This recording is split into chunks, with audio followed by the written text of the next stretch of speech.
Assalamu alaikum. Welcome back to our YouTube channel.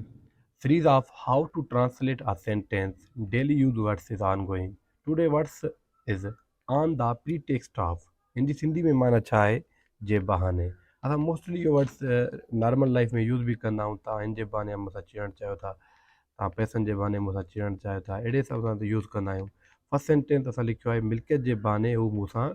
विढ़णु चाहे थो हाणे असां पहिरियों ॾिसंदासीं त हू विढ़णु असां सां केरु चाहे थो भले सेंटेंस किथां बि स्टार्ट थिए विढ़णु केरु चाहे थो हू असांजो सब्जेक्ट केरु आहे हू असां पहिरियों हिनखे रखंदासीं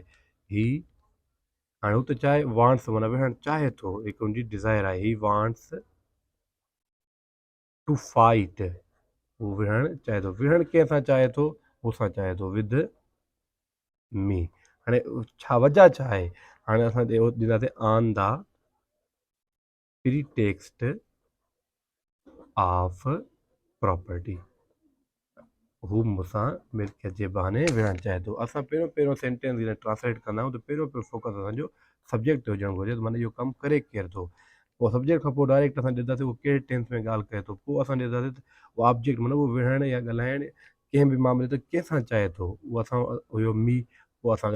ॾिठो जे बहाने माना असां घणो मोस्टली जे बहाने डेली यूज़ कंदा आहियूं on the pretext of property ॿियो सेंटेंस शादी जे प्रोग्राम जे बहाने मां हुनखे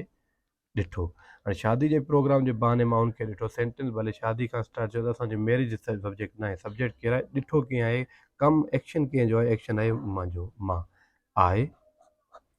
टेंस कहिड़ो आहे पास्ट आहे ऐं ॾिसण जी इंग्लिश छा थी वेंदी आहे सा कंहिंखे ॾिठो हिम अच्छा कहिड़े सेंस में ॾिठो on the pretext of wedding ceremony मां हुनखे शादी जे